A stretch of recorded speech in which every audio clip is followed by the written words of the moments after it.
sua opinião, você imagina Sérgio Pérez aposentado no final do ano? Bom, primeiro, quando você fala que o Sérgio Pérez teve um minuto de sabedoria, eu vejo que temos dois fãs do Sérgio Pérez aqui, eu e você. Olha, eu acho o seguinte, eu acho que, primeiro, eu já disse isso várias vezes, com todo respeito ao Sérgio Pérez, não tem nenhum cabimento desportivo o Sérgio Pérez estar na Red Bull até hoje. Tem explicações comerciais para isso, e a gente não precisa entrar no mérito disso, acho que isso é muito claro. Você acha que as pessoas pegam isso como você tendo algo pessoal com ele?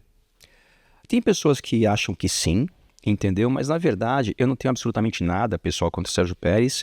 E, de novo, a única coisa as coisas que eu falo em relação ao Sérgio Pérez são baseadas no que acontece. Seja na pista ou seja o contexto. Então, na pista, quando você tem um piloto que, quando o Verstappen chegava 20 segundos na frente do segundo, ele chegava em oitavo, um piloto que ano passado, por exemplo, o Verstappen não ganhou todas as corridas do ano por uma circunstância ou outra, ele várias vezes não chegou ao Q2.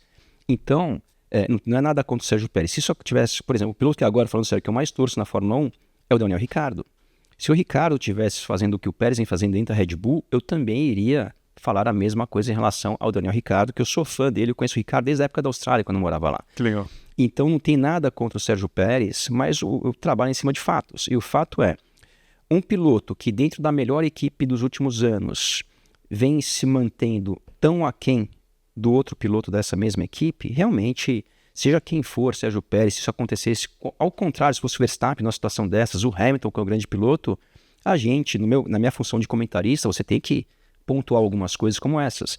Então eu não tenho nada contra o Sérgio Pérez, mas como o Sérgio Pérez muitas vezes nos dá motivo para criticá-lo, alguma coisa assim, tem pessoas que acham que tem alguma coisa pessoal contra o Sérgio Pérez e eu de fato não tenho nada pessoal, até porque eu não o conheço. Agora, voltando a essa questão dessa aposentadoria, eu acho que isso sim pode ser possível, porque por dois motivos. Eu acho que o Sérgio Pérez, que já tem mais de uma década de Fórmula 1, eu acho que ele não vê na carreira dele sair da Red Bull para, por exemplo, voltar para uma equipe de meio de pelotão, onde ele fez a maior parte da sua carreira na Fórmula 1. E não estou falando da maneira pejorativa, mas é fato. Eu acho que nesse período ele já talvez tenha alcançado o objetivo dele de fazer o que eu posso fazer aqui. Deve estar financeiramente, imagino eu, muito bem ao longo desse período todo. Então, eu acho que você anunciar sua aposentadoria antes de você ser dispensado por uma equipe, eu acho que é uma maneira muito mais honrosa e bonita numa situação dessas. Então, não duvido que isso venha a acontecer nesse formato, que seria uma maneira mais digna, vamos falar assim, do que simplesmente falar assim, o Sérgio Pérez foi despedido porque não vem andando bem nos últimos anos. Então isso pode vir a acontecer, não me surpreenderia se isso acontecesse. E ainda é demitido e depois ele não consegue uma vaga para o ano que vem, acaba virando a aposentadoria meio que de alguma maneira... Compulsória. Mas o Pérez, e a gente comenta isso muito nos nossos programas, né? Quando ele é contratado pela Red Bull no fim de 2020, a gente elogia muito. É uma boa decisão. Ele vem de um ano muito bom com a Force India, ele vence aquele GP de Sakir, mas na Red Bull ele não entregou. Então, 21, esse é o quarto ano do Pérez na Red Bull, e ele nunca entregou aquilo que se esperava de um segundo piloto. Não à toa, o Max falou muito bem, né? Ano passado o Verstappen enfileirando 19 vitórias em 22 corridas, o Pérez conseguindo um recorde negativo de ser eliminado 5 vezes consecutivas no Q2, uma coisa que nunca tinha acontecido na história com o piloto da Red Bull. E ele quase perdendo o vice-campeonato para o Hamilton, conseguindo só ali na reta final. Assim como ele perdeu o vice-campeonato para o Leclerc em 2022, no ano que, de novo, Max Verstappen, depois da segunda etapa, já podia ter dado o troféu de campeão para ele, porque era claro que ele ia ganhar com facilidade. E o Pérez contra o Leclerc, numa Ferrari com uma série de dificuldades, uma Ferrari cometeu tantos erros de estratégia, dentre outras coisas, e esse vice-campeonato ele perdeu na última etapa. Então, realmente, é aquilo, é difícil defender um piloto, seja quem for, numa situação dessas. Agora nós vamos falar aqui de dois personagens, eu estou muito curioso para saber a opinião do Max, porque quando ele veio aqui, esse piloto ainda era um franco desconhecido. Tinha sido anunciado. Ainda a gente não sabia da capacidade dele, a não ser que o desempenho dele nas outras fórmulas. Agora, você acha que definitivamente Franco Colapinto vai ser uma sombra no paddock no ano que vem, caso ele não consiga uma vaga, quem sabe na Sauber aí pro ano que É a vem. única que falta. Né? E outra, como que você imagina que o Liam Lawson, né, pegando esses dois pilotos, Franco Colapinto e Liam Lawson, nessa última parte aqui do campeonato, você imagina o Liam Lawson correspondendo àquilo que o Daniel Ricciardo não estava trazendo e o Franco Colapinto continuando nessa fase fenomenal, que na Argentina agora Tem até rua. Deus, Maradona, Messi e Franco Colapinto agora. Eu tive na Argentina esses dias com a Porsche Cup, já dá para ver o efeito Franco Colapinto lá, que é muito legal, né? Muito legal a gente ver, principalmente aqui na América do Sul, a Argentina que não tem pilotos na Fórmula 1 durante décadas já, então é realmente muito legal. O que eu acho é o seguinte, primeiro que o que o Colapinto fez nessas poucas corridas que ele fez esse ano com a Williams, comparando com o que o Lawson fez ano passado na equipe Racing Bulls, que fez um excelente trabalho, o Liam Lawson, mas proporcionalmente eu acho que o Colapinto fez um trabalho ainda melhor, por incrível que pareça. Isso também demonstra, né, como é importante o piloto ter uma oportunidade, porque se não acontece o que aconteceu com o Sargent, o Colapinto ia passar completamente desapercebido na história da Fórmula 1. E com essa oportunidade que ele teve, talvez isso aí se reverta de uma maneira bem grande. Eu acho que ele fez um excelente trabalho, mais impressionante do que o Lawson ano passado, quando substituiu o Ricciardo em função daquele acidente do Ricciardo na Holanda. E assim, eu acho que esses dois pilotos realmente merecem essa oportunidade que estão tendo na Fórmula 1.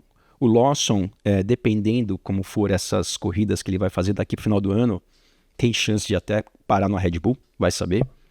Acho que isso é uma possibilidade, não estou falando que vai acontecer. E o Colapinto, depois que ele vem demonstrando nessas corridas que ele vem fazendo, até para nós brasileiros tem um lado meio negativo, né? Porque a gente torce muito para um Bortoleto, para um Drogovic ter uma oportunidade na Fórmula 1, mas ele realmente deixou as ações dele, na minha visão, muito altas, e essa única vaga que existe ainda na Sauber Audi, que até agora não tem essa vaga definida, eu acho que sim, se ele for o contratado para essa vaga, é muito difícil falar que foi uma contratação errada diante do que ele vem fazendo, nessas oportunidades que ele vem tendo. É uma dupla interessante de acompanhar, né? O Lawson já teve esse histórico ano passado, mandou muito bem e precisa só recomeçar aquilo que ele tinha feito em 2023 para ser o principal candidato à vaga do Pérez nessa eventual aposentadoria. Ele vai pegar um carro melhor do que a equipe oferecia a ele no ano passado. Tem essa questão, um carro melhor que o do ano passado. Mas nisso dele ser cotado para a Red Bull, para essa vaga do Pérez, eu lamento muito pelo Tsunoda, que apesar de ser um piloto que eu pessoalmente não gosto muito, para mim ele já podia ter até saído da Fórmula 1, mas é inegável que esse ano o Tsunoda tá fazendo por valer essa briga da vaga da Red Bull.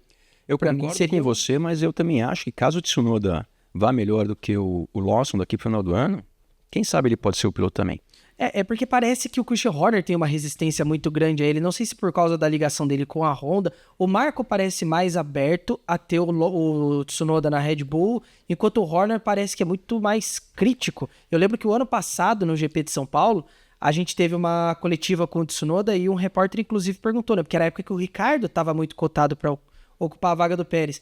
E um repórter perguntou assim, Yuki, o Ricardo acabou de voltar e ele já tá sendo cotado pra Red Bull. Por que o teu nome nunca tá nesses rumores?